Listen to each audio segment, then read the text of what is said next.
Salut tout le monde et bienvenue dans cette nouvelle vidéo. Aujourd'hui, ça va encore être une vidéo en lien avec ma stratégie OPR plus RSI, tout simplement parce que je remarque que cette stratégie vous plaît énormément.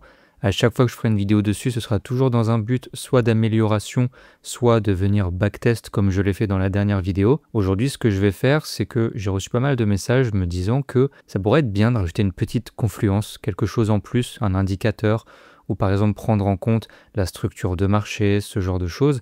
Et j'ai envie d'utiliser ChatGPT tout simplement pour voir par curiosité ce qu'il a à me proposer. Et ce que je vais faire, c'est que derrière, je vais le tester directement sur les marchés et on va faire une comparaison entre avant, donc la stratégie de base, sans aucune autre confluence que la cassure et le RSI, et avec une confluence que me donnera ChatGPT. Donc ce que je vais faire dans un premier temps, c'est déjà lui exposer la stratégie. Donc j'ai une stratégie que j'utilise sur le gold en unité de temps 5 minutes.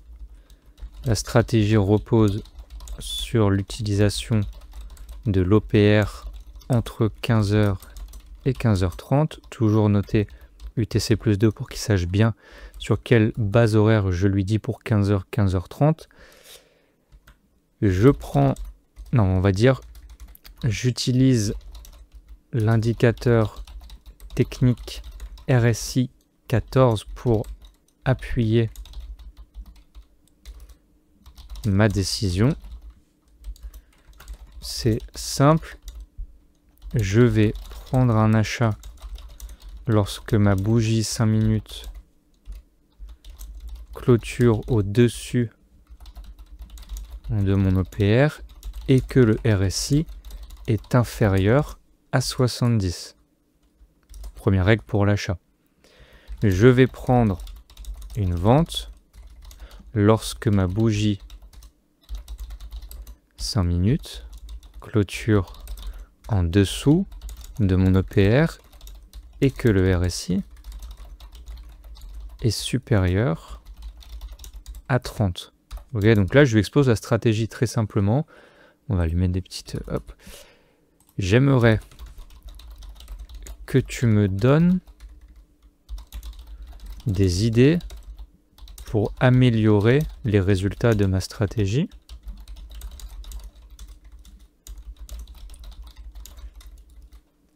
Notamment avec l'ajout d'un nouvel indicateur technique pour appuyer ma prise de décision.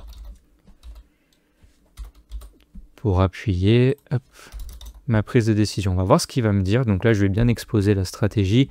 J'ai une stratégie que j'utilise sur le gold en 5 minutes. Elle repose sur l'OPR entre 15h et 15h30. Donc en gros, je note le haut et le bas de mon OPR. J'utilise l'indicateur technique RSI 14 pour appuyer ma décision. C'est simple, je prends un achat lorsque la bougie clôture au-dessus avec le corps, on va préciser, de mon OPR, clôture en dessous avec le corps. J'aimerais que tu me donnes des idées pour améliorer les résultats de ma stratégie. Voyons voir ce qu'il me donne. Une zone temporelle bien définie, un range, une validation par le RSI. Elle semble chercher à jouer des cassures contrôlées du range. Ajout d'un indicateur de tendance ou de confirmation. Indicateur proposé, moyenne mobile exponentielle, donc une EMA 20 ou 50, qui aura pour but de filtrer les cassures en fonction de la tendance. Donc ça revient à ce que je disais, de savoir définir une tendance générale sans forcément passer par la structure de marché qui peut venir un petit peu compliquer la stratégie parce que chacun aura sa propre définition de la tendance. Donc c'est vrai que ça, je suis pas fan. L'idée d'un EMA me paraît bien. Par contre, je veux pas qu'il m'en donne deux, je veux voir qu'il m'en donne qu'une. Ajoute du volume ou VWAP. Ok, je préfère l'EMA. MACD, ajout d'un fil de volatilité. Ajustement de l'OPR. Ok. On va lui dire, je suis intéressé par l'ajout d'un EMA. Donne-moi le meilleur pour ma stratégie. Ok, pour qu'il me définisse soit entre 20 ou soit entre 50. On va voir ce qu'il va me donner. EMA 50, ok. Suffisamment rapide pour capter les tendances. Règle modifiée, donc cassure de l'OPR comme d'habitude. Il faut que le prix soit en dessous au-dessus pardon, de l'EMA 50 et en dessous de l'EMA 50 pour une vente, d'où l'EMA. Ok, là ça vient un peu compliquer les choses. Moi je veux vraiment garder quelque chose que n'importe lequel d'entre vous, peu importe le niveau, que ce soit débutant ou expérimenté, puisse trader très facilement. Donc ce qu'on va faire, c'est assez intéressant, ça reste ultra simple. On va juste rajouter l'EMA 50 et on va voir ce que ça donne sur un backtest avant et après l'utilisation de cet indicateur. Avant d'aller plus loin, je prends 30 secondes pour te rappeler que si tu souhaites continuer d'apprendre à mes côtés et suivre mes trades au quotidien, être informé quand je poste une nouvelle vidéo ou encore être présent lorsque je lance un live, tu peux rejoindre mon canal Telegram. Tu retrouveras le lien dans la description de cette vidéo. Ce que je vais faire pour simplifier les choses, c'est que je vais revenir backtest le mois de juillet puisque je l'ai déjà backtest sur cette chaîne YouTube. Donc je te laisse regarder la vidéo d'avant si jamais tu ne l'as pas vue. Le résultat final en intégrant uniquement l'OPR plus le RSI, on a fini avec 17 trades, plus 13% de profit et 59% de win rate. Ici, on va refaire exactement la même chose, sauf que je vais ajouter ma moyenne mobile exponentielle qu'on va mettre sur 50. Et on va la mettre on va pouvoir la laisser en bleu, je vais juste la mettre un petit peu plus large ici pour mieux la voir. Et donc l'idée c'est très simple, on reprend exactement la même stratégie, donc cassure d'OPR, RSI soit en dessous de 70 pour un achat, soit au-dessus de 30 pour une vente, et maintenant on va devoir en plus regarder si mon EMA 50 se trouve bien en dessous du prix pour un achat et bien au-dessus du prix pour une vente. Donc c'est parti tout de suite, je vais commencer par backtest le mardi 1er juillet. Ce que je vais faire, puisque vous avez déjà le mois complet sur ma chaîne YouTube, je ne vais pas repasser 20 minutes à backtest en direct.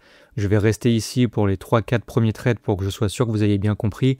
Et ensuite, je vais juste laisser tourner en accéléré et on se retrouve à la fin de la vidéo pour voir la différence. Est-ce que finalement c'est plus rentable? Est-ce que c'est moins rentable? Encore une fois, je précise, on ne pourra évidemment pas juger de l'efficacité d'une stratégie sur un mois. Il faudra backtester une durée bien plus longue. Mais l'idée, c'est juste, voilà, je trouve ça sympa quand même de revenir sur le mois de juillet qu'on a déjà backtesté et au fur et à mesure, pourquoi pas, de créer une stratégie tous ensemble. D'ailleurs, je te laisse me dire dans les commentaires si toi-même, tu as une idée de ce qu'on pourrait rajouter pour améliorer les probabilités, améliorer les résultats. Donc, tu as l'espace commentaire pour me le dire. Je lis absolument tous les commentaires, donc vraiment, n'hésite pas. Allez, on va donc commencer le backtest avec la première journée du mois de juillet. Je trouve ça vraiment sympa. Alors peut-être que certains vont me dire, mais pourquoi tu refais tout un backtest? On a déjà vu ta vidéo, tu as juste ajouté un indicateur. En fait, ce que j'aime bien, c'est que pour moi, c'est pas juste une série de vidéos, c'est vraiment un projet qu'on a tous en commun. Parce que j'ai remarqué que beaucoup de personnes traitent la stratégie. Et vraiment, moi, ça me plaît énormément. Je suis même touché parfois de voir le nombre de messages que j'ai qui me remercient d'avoir partagé cette stratégie, des personnes qui font des gains, parfois sur des comptes financés, des comptes réels et tout.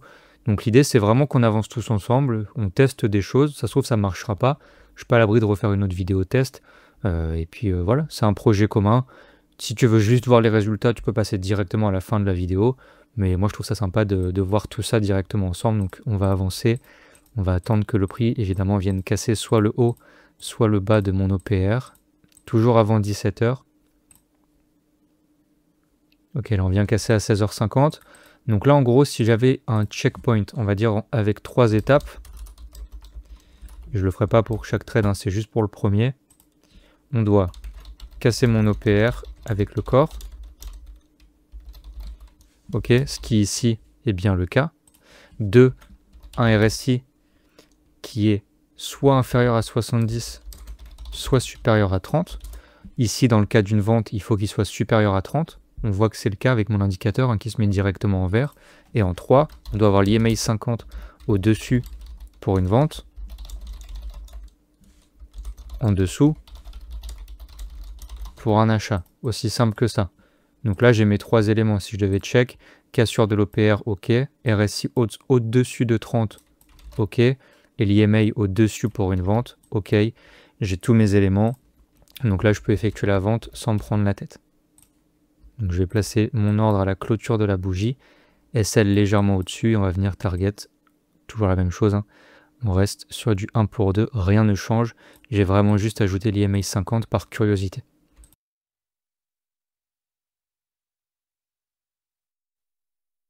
Ok, et on vient donc se faire TP sur cette première position.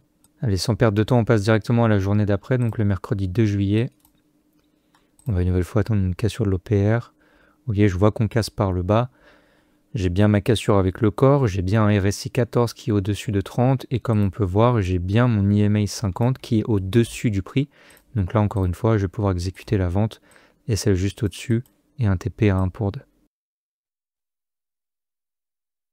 Ok, et comme on peut voir, comme sur le premier backtest, je viens malheureusement me faire sortir. Allez, je passe à la journée du jeudi. Je ne vais pas trader cette journée parce qu'on a eu le NFP juste avant. Je l'ai déjà dit dans la dernière vidéo, donc je ne vais pas trader ni jeudi ni vendredi. Jeudi parce qu'il y a le NFP et je ne traderai jamais après le NFP. Et vendredi parce que c'était férié aux États-Unis, donc on va passer directement à la semaine suivante.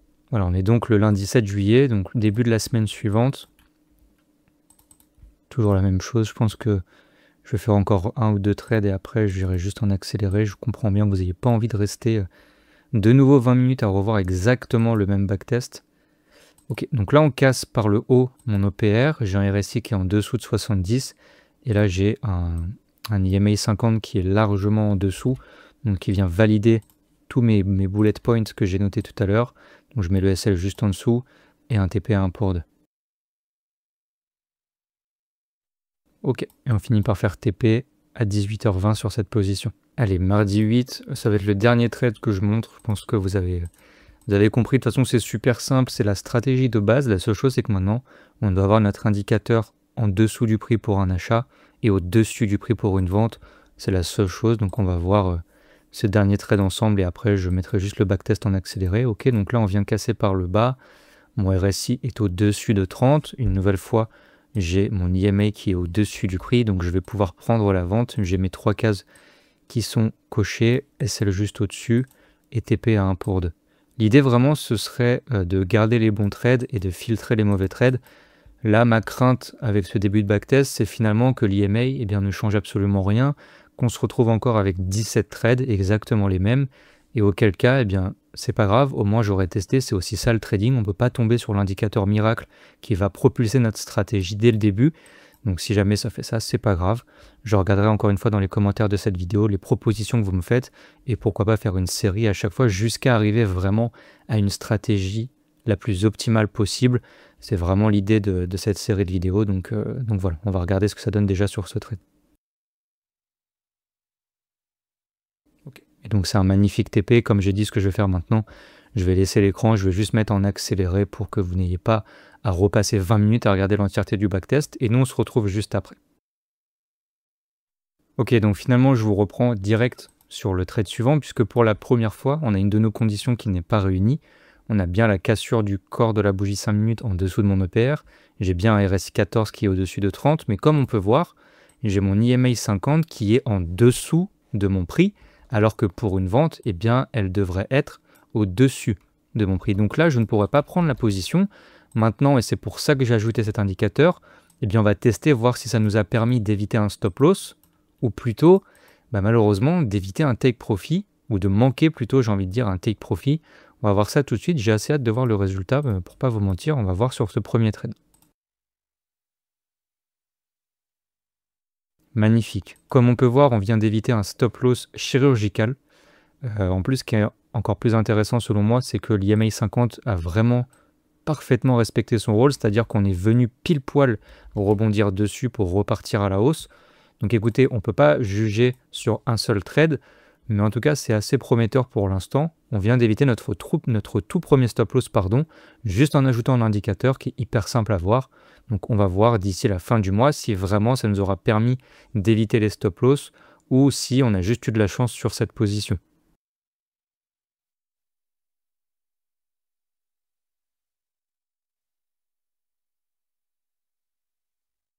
Une nouvelle fois, ce que je remarque, c'est que cette fois-ci pour l'achat, j'ai bien ma bougie 5 minutes qui clôture au-dessus de mon OPR, un RSI en dessous de 70, mais par contre, j'ai mon EMA qui est au-dessus de mon prix, alors que pour un achat, il devra être en dessous. Donc ce que je vais faire une nouvelle fois, on va prendre la position et on va regarder si on a réussi à éviter un deuxième stop loss, ou si cette fois-ci, malheureusement, on aura manqué un TP avec l'ajout de cette nouvelle règle.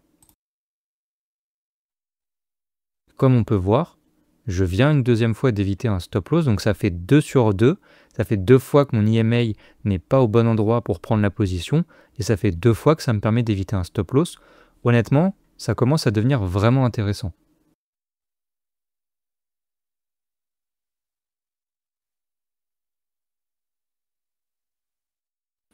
Ok, malheureusement cette fois-ci, l'ajout de l'indicateur EMA 50 nous a fait manquer un TP.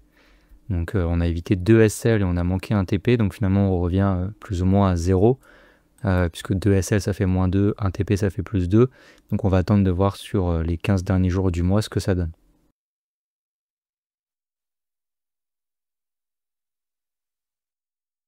Ok, cette fois-ci on vient casser par le bas.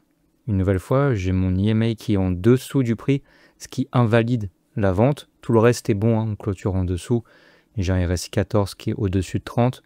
Donc on va voir, est-ce qu'on va éviter un SL comme les 2 premiers trades du mois, ou est-ce que malheureusement, comme la journée précédente, on va manquer un TP. Écoutez, on va voir tout de suite. Je place mon SL et mon TP et on va voir ce que ça donne.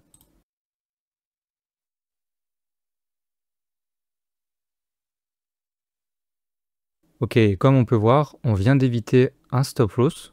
Donc pour le moment, on a réussi à éviter 3 stop loss et malheureusement, on a manqué un TP. Ça reste pas trop mal. J'attends de voir les prochains jours du mois avant d'en tirer une conclusion.